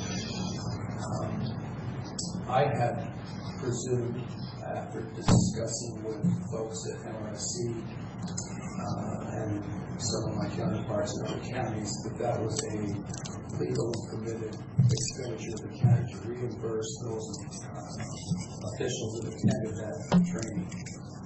Subsequent to that, what I thought was a final decision in my announcement to elected officials that we would reimburse them for that training. I've learned that there was an inquiry made a number of years ago before I started by my predecessor, specifically the state auditor's office, essentially asking that same question. And the advice, recommendation, essentially policy offered by the state auditor's office is that the county needs to have an adopted policy in place in order to be able to reimburse non-employees for travel-related expenditures. So, right now, I'm only aware of one claim that has been submitted for an individual that would be in this position, and that's the coroner. So I'm going to be bringing a policy recommendation to the board next week for your consideration. In terms of defending or advocating for the position I'm going to recommend the policy, I believe that it provides a benefit to have our elected officials attend that training. There are a number of things around public records that are critical to avoiding litigation. There are some discussions of ethics. Obviously, Commissioner Didier, you recently attended that training. I believe that those things provide a significant benefit to the county to meet the public purpose test of financial expenditures.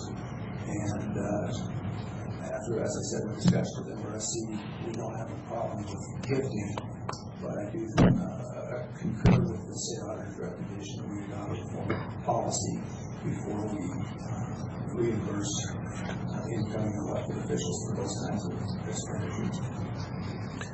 Yeah, I think that probably we need to put that into place and make it retroactive for that participant who is put in for it. I will not be putting in for it because I just traveled on my own dime, and I'm not going to be looking for reimbursement. But those that do, that are newly elected, I think it's very important that they get that training and that they participate. And they can only benefit the county. And let me just note for the record that in the past, the county has not typically paid those. And there are some counties that do not.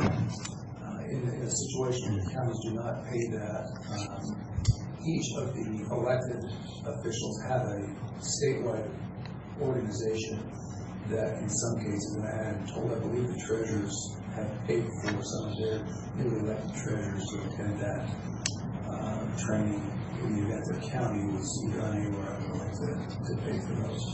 And I'm learning in my research that has happened not just for treasurers but other elected officials as well, that they turn to their state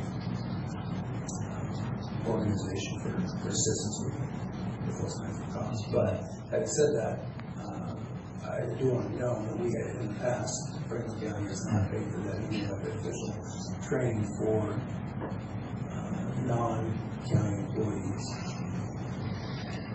So, Keith, I'll offer that I concur with your analysis. I do think it is in the public interest. I would just ask that when you are drafting a policy for our consideration that you take into account at least these two things. One, considering language that the county policy would be that we'll reimburse in the absence of other available organizational support from, and you give examples of WASAC or Waco or the different organizations. If they already have a policy and they're already willing to pay for it, then it's in the county's best interest to ask the elected officials to go there. But in the absence of that, I think we ought to be willing to fund it. And the second point would be that we probably want to draft this policy to be narrowly construed to speak to incoming newly elected officials so that it doesn't get misapplied or misinterpreted as a license to fund the activities and training of non-employees of all types in all arenas. Correct. Yeah, there are a couple of other places where we do provide training. Board of Equalization is one example I can think of where our new members of Board of Equalization go to training either over here on this side of the state. Well, we have paid for their. You make a very good distinction, and let me correct what I said. Newly elected or appointed officials serving on county boards, commissions. I think that's a key word, is newly elected, not just re-elected also. Right. Newly elected and appointed. There are statutes, by the way, for a number of organizations like I think the Mosquito Board and the Pest Board and others where it's already in state law that they can be reimbursed for travel expenses. Usually just travel to and from their meetings, but not aware of anything that covers this, so the policy is a good idea. Okay. Anything further, Keith? Okay. Time again in the agenda for public comment. Seeing none. Anything for exec today? That's always a good thing. Is there a possibility to ask Mr. Mahoney a question about a road out in Franklin County? Get him while he's here. Mr. Mahoney, may I request your presence? Come on up, Matt. It has been brought to my attention that Sagemore Road, there's a reduced speed on Sagemore Road in that subdivision, but it fails to encompass the church and the school. And I have driven by there numerous times, and the kids are out playing in the schoolyard. There's no fence, there's no protective apparatus, and I strongly urge that we move that sign past the country community church and school. Yeah, we've recognized that as well and heard that, and we'll be bringing forth for the board's review and comment, a draft ordinance for our comprehensive speed limit ordinance. And that is an area that we have revisited and looked at. So that will be coming to you real quick, yes. And did you get a chance to drive up Cooper Road? I haven't yet, so I will. Okay, Glenn's open now. You can get up there. I'm dressed to go out today. I haven't moved any of those big piles of weeds and gravel that are a hazard for anybody. And the soft shoulders, I have to say I've had a lot of complaints from people. In fact, moved the B9 yesterday, and we ran into, we were on a gravel road, we ran into an implement that's extra wide also. Yeah. And we were on the CB, and I was talking to the driver of the truck, and I said, boy, it's going to be tight. And he goes, yeah, I'm not getting over on the shoulder because these soft shoulders will take you right off the road. Yeah, I know that we're doing some work out in that area, and I did talk to our Pasco road supervisor yesterday about that specific issue. So that's something that he's on notice for, and I'm going to go take a look at it today. And one more thing was up in the Connell area, there has been a complaint about the narrowness of the county roads. When the school buses and trucks meet each other, there's not enough room for them to pass without riding that shoulder. So we need to make sure the width of our roads are there, especially for school buses and the liability. Yeah, absolutely. I mean, one of the things that we're looking at is, over the some cases 50-plus years since the roads were constructed, especially in the irrigation blocks. Definitely have narrowed up, and we do have an internal policy that calls for the widening of these gravel roads, and that's been a huge process for us. But also part of that process is actually rebuilding the gravel roads so that we have good gravel roads. So as we know, the cost of gravel is a pretty extensive cost, and to really get the width we need to import gravel as opposed to keep recycling everything that's adjacent to the road. So it is something we're working on. I'm with you. I would like it all to happen overnight, but unfortunately, we just haven't been able to get to it. But yeah, if you have specific roads, let me know when you hear those roads, because certainly we take a quick look at them. But yeah, we're aware that we've got a lot of roads that we still need to get the width back on them. And certainly our focus is on the higher ADT and then kind of working back to the lower ADT. Yeah. So Matt, I certainly agree with you on the fact that we've got roads that have narrowed up over the years.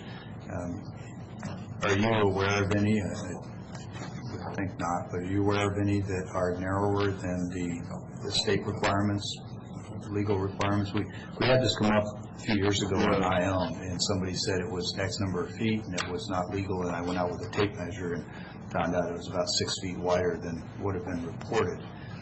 So again, I'd love to see them all be nice and wide, but are you aware of any that are not to a minimum legal width? I can't come up with any off the top of my head, but I know that there are some. Just because the traffic has gone up, when we start looking at low volume roads, then certainly the guidance that's out there, even from the federal government, talks about 20-foot minimums for very low volume rural roads. But when we start talking about some of the truck traffic and the increased traffic that we have, then our minimums are 26 feet wide. That's what we're trying to achieve out there. But certainly, as a minimum, when we can't really get out there and get the necessary gravel and build these roads back up, we're trying to, as a minimum, maintain those minimum standards that are put out by the federal government and the state. But I also know that when I say minimum, those are indeed minimum standards, and we try to pride ourselves into exceeding those standards when we can and when it's reasonable to do so. So it's something that we are aware of, and we're working on it, and I'll check, because I know that we're doing work out in that area, and no, I think the specific area you're talking. Well, the narrowness was brought up, and I have not driven the road yet, but it was in the Connell area. Yeah. Out in the drylands. Which road is that? It's out in the Heron area. Okay. And they were talking about the narrowness of the roads and the truck traffic during harvest with the school buses. Now, we're a long ways away from that, so we've got time to remedy it if it. Well, I think a lot of the problem we've seen, especially in some of the dryland country, is that they haul wheat and six-wheelers for years, and now you're up to 105s, tractor trailers, and the size of the equipment that are passing each other are just... Exactly. So it's... And then there was, prior to Matt, there was thoughts of bar ditches need to be about shoulder deep, and... Yeah. So I'm glad you mentioned that, because we, a few years ago, had a conversation. The board decided to stop doing that and go to about a 3 or 4 degree slope. What effect has that had, if any, on road width?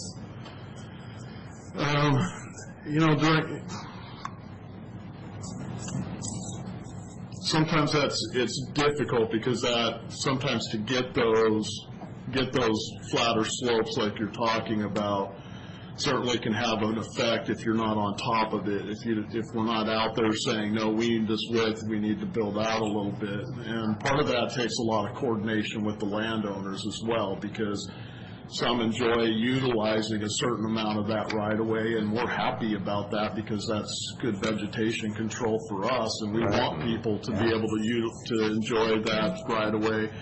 But there is some coordination. We're not opposed to it. That's our job, is to coordinate that with the landowners to try to work with them to get out there where we need. So anywhere you see ditches really should just be a byproduct of us being in a cut area. Unfortunately, we can all drive out there and we can see ditches where they should be fills.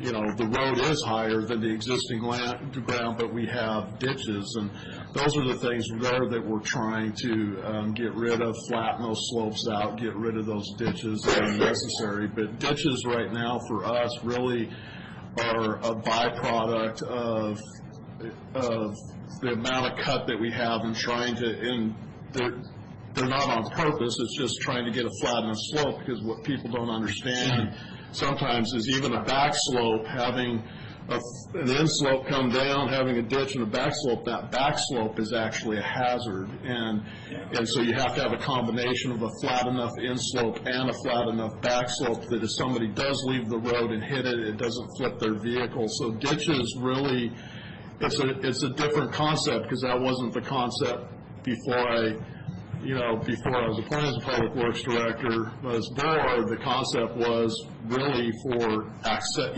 ingress, egress control and stuff like that, which I don't really agree with that being the reason for putting in ditches. They do have a purpose in certain circumstances. But to be clear, you're saying that we had bigger borrow ditches than we needed because previous folks wanted to cut down on farmers moving from fields on and off the roads, and I think we've discussed that enough times. We don't probably have to go into it again, but I just wanted to be clear about that. Go ahead, Mr. Chairman. Well, I was going to move to another topic, so if you want to follow up. Yes, I want to follow up on that. As a farmer, we can definitely help in the weed control. Yes. If they're allowed to farm that borrow ditch, we can then spray, and we can then swath if we're raising alfalfa, and we can create an environment. If somebody leaves the road, they're just going to drive out in our field, and there's minimal damage to their vehicle and to the crops. We'd rather have somebody alive and safe than dead, upside down and dead. Absolutely. So we're willing to work, and I've heard that the consensus of the people out there, we would love to work with the county on creating that environment. And a safe off the road, plus weed control, which saves us money. Yeah, we've had success with that. I think where we really started making that change in thought process was it's taking landowners coming in and talking to the board, and also coming in and telling us they've had enough. Well, we had a meeting about this 2-3 years ago, and you guys started working on it. Do you feel like you made much progress on?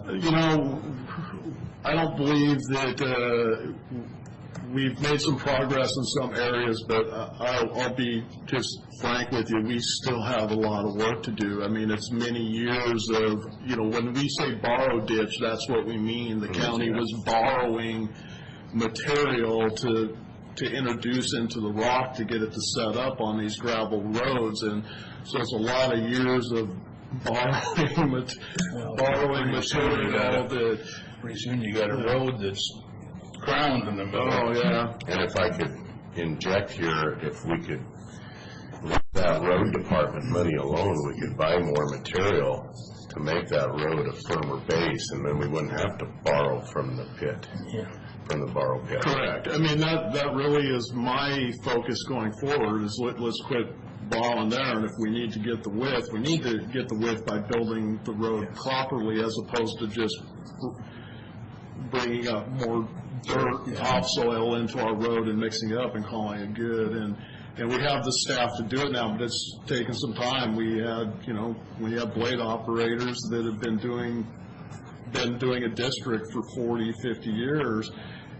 It's a change in culture, it's a change in concept on how we blade roads and how we're going to maintain our gravel road system. But it's not just the gravel road system, it's even as we go out there and try to do some work next to our paved roads. And well, Matt, you said you have the staff. Yeah. You have some staff. What you really don't have is adequate funding and staff to do all the roads anytime soon. Well, yeah, True. But I know, I appreciate your positive attitude. I'm just highlighting the fact that there's 500 and some miles just gravel road. Yeah. And that takes a lot of money and a lot of time. And I don't want folks thinking that your team is not out there making a great effort, but you're resource limited too. You know, but these types of conversations are really good for us because, you know, a lot of times we say, you know, we get diverted in other directions and maybe we're not hyper-focused in the areas that we should be. So this type of conversation for me is going to, of course, raise my attentiveness as I'm out there driving the roads on these specific issues, and it's going to help me relay that information to staff so that we can work, you know, keep that high level of expectation of ourselves up to try to get these areas fixed. So I always appreciate all of your input in these areas. So Matt, I mentioned I had another topic. I've received a couple of constituent calls and emails regarding the replacement of the bridge on Taylor Flats and the seemingly very long outage that would require people to travel all the way across to Glade to come south.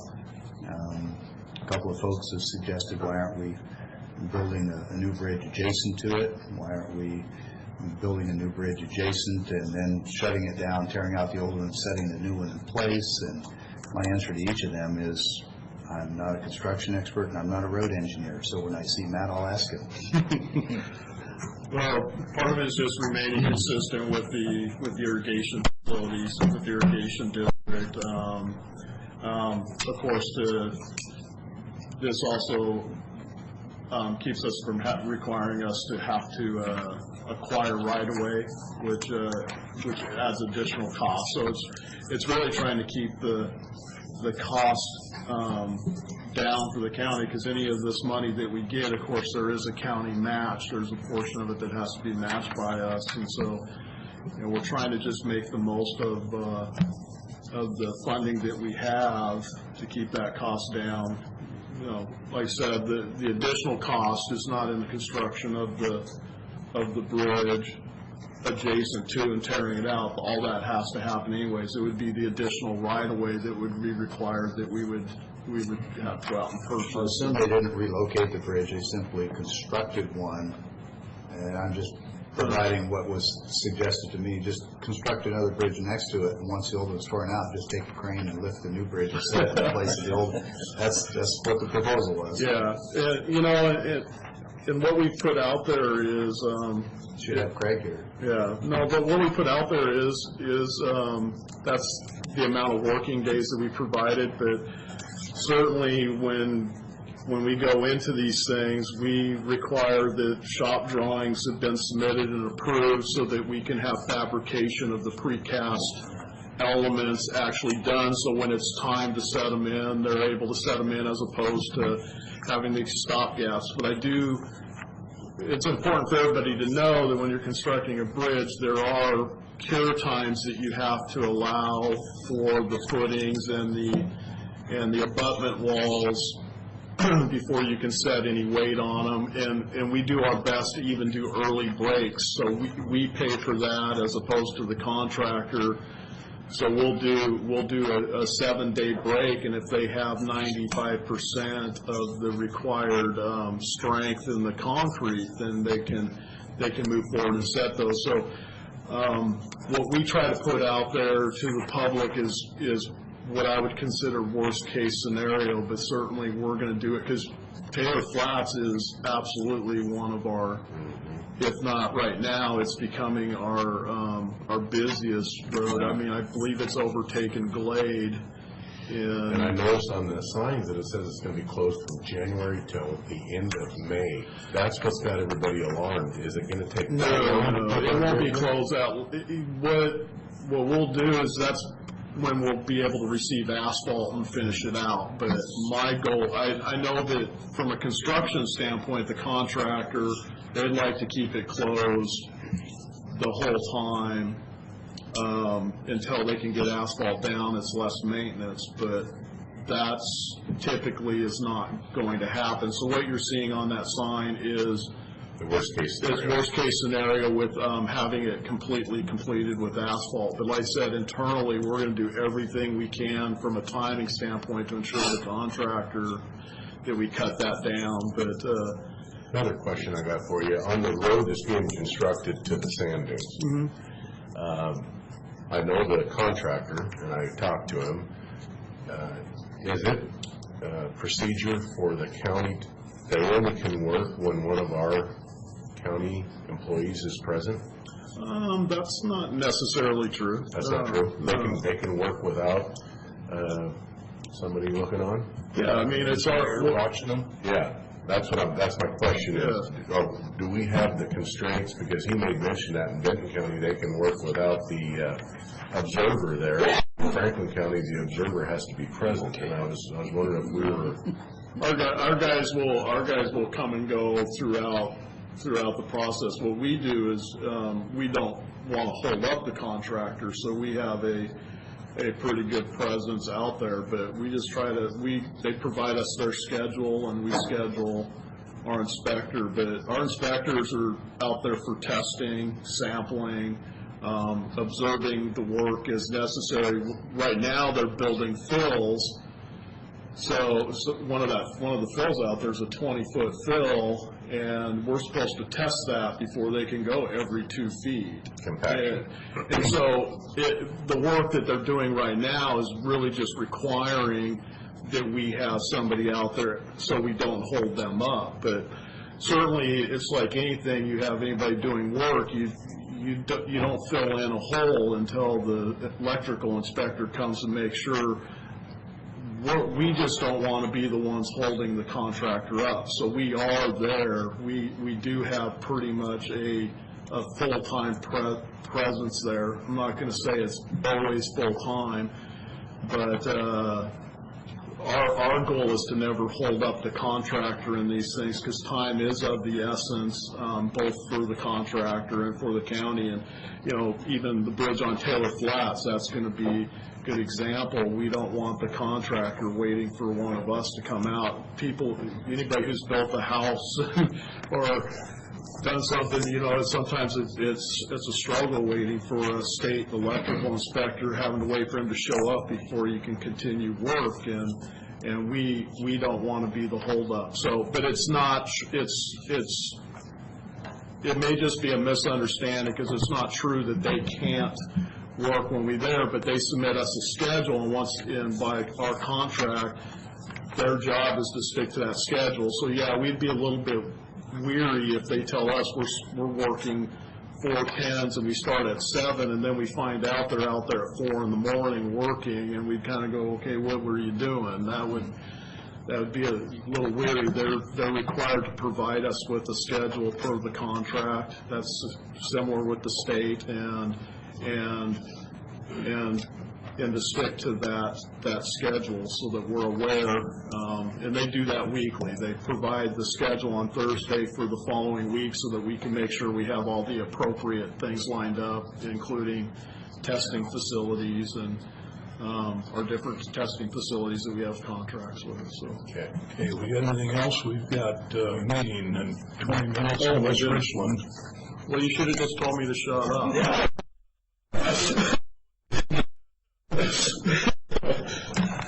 There's one more thing, Keith, and maybe, I don't see Tim Waters here, but maybe you can bring it to the attention. I don't know if we've sent that letter to the DOE yet, Department of Ecology, on the field burn, but I think we should put forth a letter that would say that we don't understand why we're asking the farmers, which wheat is hardly raised anymore in Franklin County.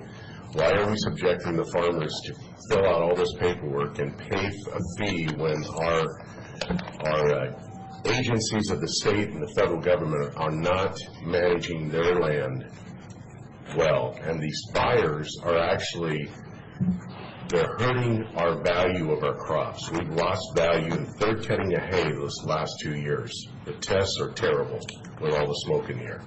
And I would like to see our state manage their land better, and the federal government, to stop these forest fires, because they are hurting the farmers, our production and our quality of our crops.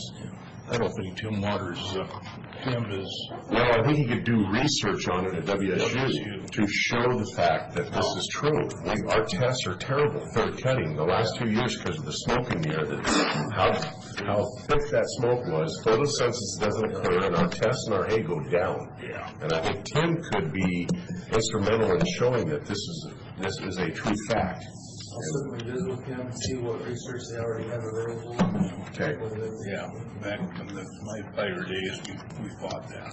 I know, they don't fight Years it. ago, we used to go up to above Ellensburg hunting, and there'd always be cattle or sheep in there, keeping that undergrowth knocked down, and They removed that. yeah, exactly. So, anything else for the good of the board?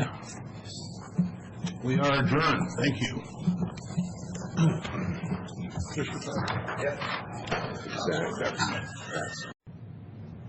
This is a recording to test the microphones for Commissioners meeting January 8th, 2019. Testing Bob Cook. Microphone.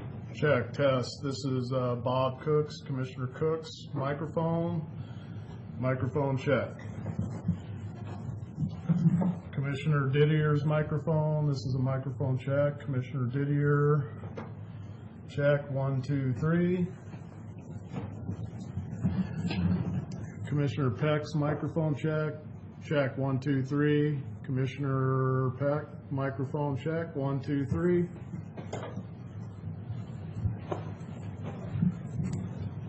County Administrator Keith Johnson, microphone check.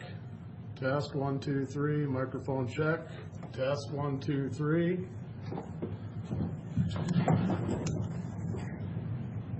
Mic number 2, check, 1, 2, 3. That one's not on. On.